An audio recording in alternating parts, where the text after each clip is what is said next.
प्रधानमंत्री जी को विलंब करने की आदत है।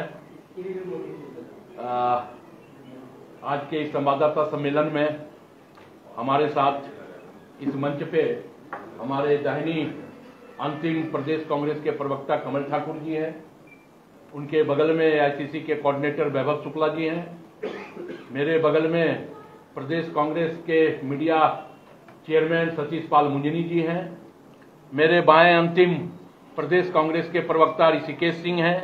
उनके बगल में एआईसीसी मीडिया कोऑर्डिनेटर सुमेर चारण जी हैं। उनके बगल में झारखंड प्रदेश कांग्रेस कमेटी के कार्यकारी अध्यक्ष शहजादा अनवर जी हैं। उनके बगल में एआईसीसी के मीडिया कोऑर्डिनेटर ज्योति सिंह जी हैं। और अब मैं आग्रह करूंगा झारखंड प्रदेश कांग्रेस कमेटी के सम्मानित अध्यक्ष राजेश ठाकुर जी से कि वो आप लोगों से मुखातिब हों। माननीय राजेश ठाकुर जी। नमस्कार, जोहार। आप सभी को राकेश जी ने बताया कि प्रधानमंत्री जी विलंब से पहुंचे। आपको ये पता होगा कि प्रधानमंत्री जी का टेलीप्रॉम्प्टर जो है वो आजकल बिगड़ जा रहा है। पिछले दिनों देखा आपने किस तरह से टेलीप्रॉम्प्टर के कारण एक घटना घटी और उसमें उन्होंने जो आदरणीय राहुल गांधी जी बराबर अडानी और अंबानी के बारे में कहते हैं, उन्होंने भी कह दिया। तो दिल में तो उनकी बात है, लेकिन टेलीप्रॉम्प्टर में जो सेट रहता है उसी पर बात करते हैं। आज उन्होंने उड़ीसा में यह भी कहा कि नवीन पटनायक जी को यह नहीं पता कि किस जिला का क्या कैपिटल है। तो निश्चित रूप से वहां भी गड़बड़ हो गया था। तो प्रधानमंत्री जी उसके कारण यहां विलंब से पहुंचे हैं। अब जब टेलीप्रॉम्प्टर गड़बड़ हो जाता है तो प्रधानमंत्री जी कुछ भी बोलने लगते हैं। उन्होंने विस्थापन पर बात नहीं की, उन्होंने पलायन पर बात नहीं की, उन्होंने एनटीपीसी, आम्रपाली और मगध जैसी परियोजनाओं पर कोई बात नहीं की। उन्होंने कहा कि अफीम की खेती बढ़ गई है। प्रधानमंत्री जी, अफीम की खेती बढ़ी है, इसका मतलब आप जो बात कर रहे हैं उससे यह प्रतीत होता है कि सचमुच में अफीम की खेती बढ़ गई है। आपके डबल इंजन की सरकार में शायद यह बढ़ा होगा और उसका सेवन ज्यादा करना ठीक नहीं होता है। वो आपके एक पूर्व मुख्यमंत्री थे, लोग उनके बारे में कहते थे कि दिन में बोले हैं कि रात में बोले हैं। तो लोग बोलता था दिन में बोले हैं, तो लोग बोलते थे कि अच्छा कोई बात नहीं, तब माफ कीजिए। तो अफीम का प्रभाव आपके 5 साल जो डबल इंजन की सरकार थी उस पर कितना पड़ा वो आपको खूब अच्छे से पता है। 65 पार की बात करते थे, 25 नहीं पार कर पाए। एक बार फिर से आप इधर उधर की बातें कर काफिला क्यों लूटा ये बताना नहीं चाहते। ये आप नहीं बताना चाहते कि अडानी अंबानी का जो पैसा टेम्पो से जा रहा है वो कहां जा रहा है।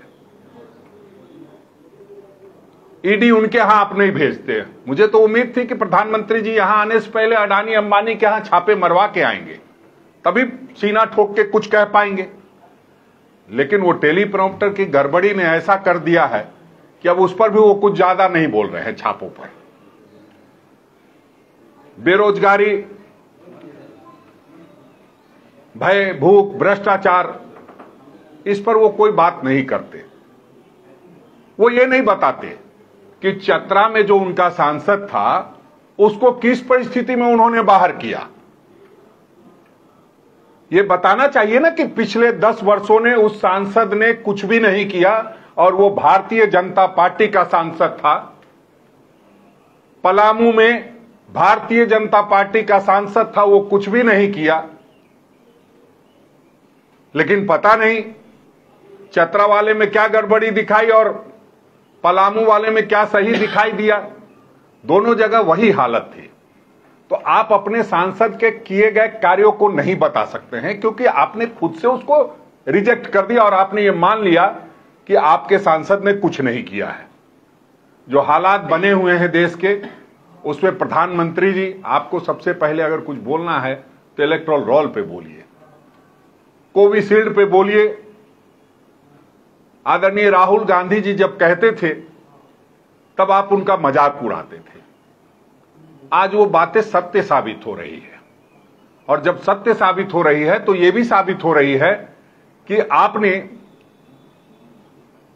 चंद पैसों के लिए, क्या 52 करोड़ रुपया शायद सीरम कंपनी वालों से इलेक्टोरल बॉन्ड के माध्यम से लिया है, चंद पैसों के लिए आपने जिंदगी के साथ खिलवाड़ करने का काम किया।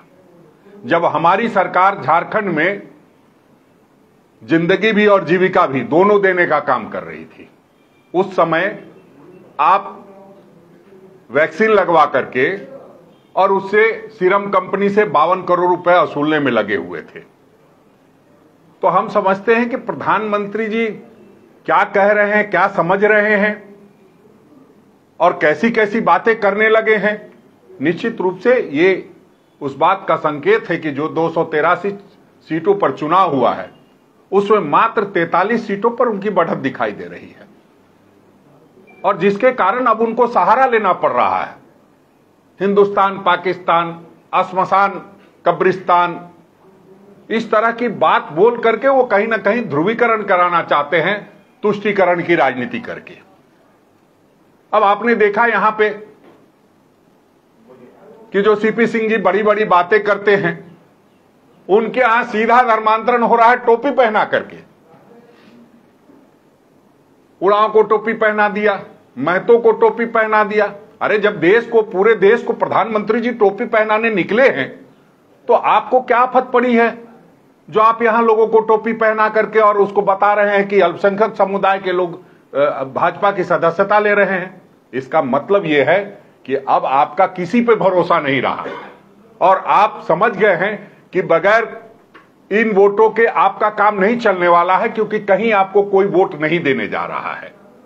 तो इसलिए आप इस तरह की गंदी हरकत कर रहे हैं। मैं समझता हूं कि प्रधानमंत्री जी, रक्षा मंत्री जी, गृह मंत्री जी और पता नहीं कितने मुख्यमंत्री लगाए हुए हैं।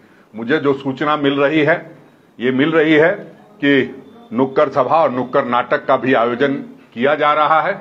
जो हालत बनी हुई है, मैं प्रधानमंत्री जी से और उनके तमाम कैबिनेट के साथियों से आग्रह करूंगा कि मुद्दे पे बात कीजिए और कुछ नहीं हो तो एक दिन राहुल गांधी जी के साथ, जो सीनियर मानंद लोगों ने कहा है डिबेट करने की बात, और राहुल जी ने कहा है कि मैं 100%, 100% कहता हूं कि मैं डिबेट के लिए तैयार हूं, लेकिन मैं 100% यह भी कहता हूं कि वो डिबेट के लिए तैयार नहीं होंगे। तो मैं आपके इस प्रेस कॉन्फ्रेंस के माध्यम से, जो राहुल गांधी जी ने उनको चैलेंज किया है, प्रधानमंत्री जी से गुहार लगाऊंगा कि आप स्वीकार कीजिए और एक बार कम से कम राहुल गांधी जी का सामना नहीं कर सकते तो एक बार प्रेस का सामना कीजिए। संवाददाता जो सम्मेलन होता है वो एक बार करके दिखाइए, तभी पता लगेगा कि आपने मुद्दों पर काम किया है या मुद्दों से भटकाने का काम किया है। मैं बहुत कुछ नहीं कहूंगा, मैं समझता हूं इतना काफी है।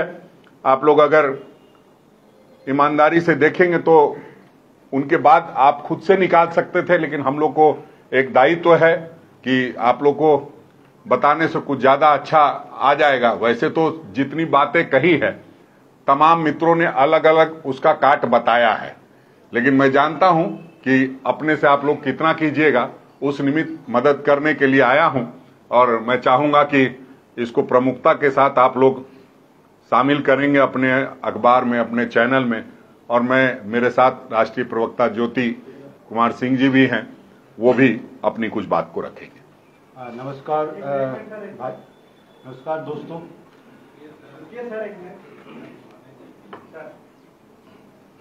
पूछिएगा, ये वाला दे दें, आप ही का दीजिए भाई।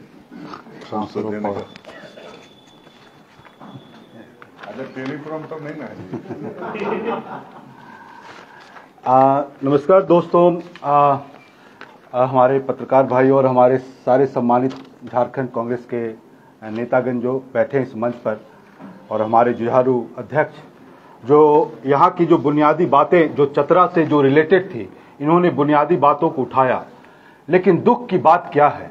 दुख की बात आज ये है कि जब प्रधानमंत्री चतरा में बोल रहे थे और ये बताने का प्रयास कर रहे थे और लोगों को गुमराह करने का प्रयास कर रहे थे, खासकर शेड्यूल्ड ट्राइब्स को जो गुमराह करने का प्रयास कर रहे थे, वो बहुत ही दर्दनाक और बहुत ही शर्मिंदा वाली बात है।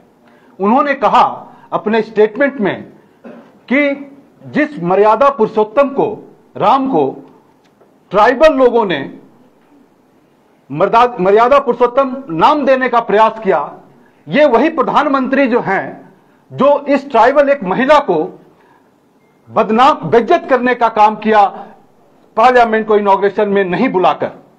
इन्होंने राम मंदिर कांग्रेस पर आक्षेप लगाते हैं और झूठी बात बोलते हैं कि कांग्रेस पार्टी ने कहा कि जब हम लोग शासन में आएंगे तो हम राम मंदिर को धुलवाएंगे। ये झूठी, सरासर झूठा बात है। ये कांग्रेस पार्टी ने कभी नहीं कहा राष्ट्रपति के लिए। ये इस तरह के प्रधानमंत्री लोगों को गुमराह करने की बातें करते हैं, जैसा कि अध्यक्ष जी ने आपको बुनियादी बातों को बोला और उन्होंने ये अपेक्षा किए कि प्रधानमंत्री आकर चतरा और उसके आसपास के जगहों के बुनियादी बातों को उठाएंगे। उन्होंने नहीं उठाया और पोलराइजेशन की बात की। वो फिर से आ गए हिंदू मुस्लिम पर। वो गरीबी की बात नहीं किए, वो बेरोजगारी की बात नहीं किए। और उनको मैं याद दिला देता हूं प्रधानमंत्री को, आपके 10 साल के कार्यकाल में एससी और एसटी पर NCRB national crime report bureau का रिपोर्ट है कि आपके कार्यकाल में एसटी और एससी पर क्राइम रेट बढ़े हैं और आप यहां आकर सीधे साधे लोगों को गुमराह करते हैं। यह भ्रष्टाचार की बात किए, उस भ्रष्टाचार में हमारे जनरल सेक्रेटरी मीडिया कम्युनिकेशन के श्री जयराम रमेश जी माननीय प्रधानमंत्री से हम अडानी के हैं कौन श्रृंखला में 100 सवाल किए और वो भ्रष्टाचार पर किए। और उस 100 सवाल में उन्होंने जो सवाल पूछे थे उसमें 20,000 करोड़ रुपए के बेनामी फंड की बात की थी। पूछा था प्रधानमंत्री से, उन्होंने पूछा था कोयले के ओवर इनवॉइसिंग के बारे में, उन्होंने पूछा था बिजली के बढ़े हुए बिल के बारे में, उन्होंने पूछा था कि सार्वजनिक संसाधनों को आप अपने दोस्तों को क्यों देते हैं। लेकिन प्रधानमंत्री कायरतापूर्वक इसका जवाब नहीं दिए, जिसका हमको खेद है। और जिस तरह यहां आकर केवल और केवल झूठ बोले और झारखंड के लोगों को गुमराह करने का कोशिश किए, यहां की जनता इनको माफ नहीं करेगी। और 13 तारीख को जो वोट होगा भारतीय जनता पार्टी और एनडीए के विरोध में करेगी। Floor is open.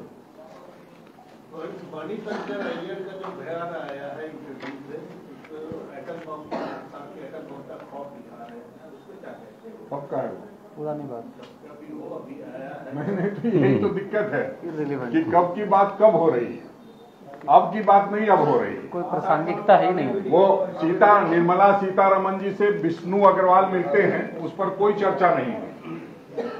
उस पर भी चर्चा होनी चाहिए थी, तो उस पर चर्चा नहीं होती है। परमाणु बम, अणु बम, ये सब डराने का काम छोड़ दे।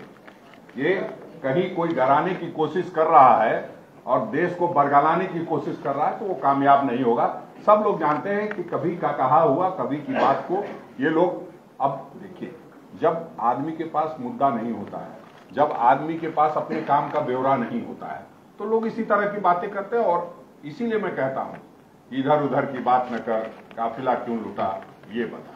चौथे पेज का चुनाव प्रचार कम गया है।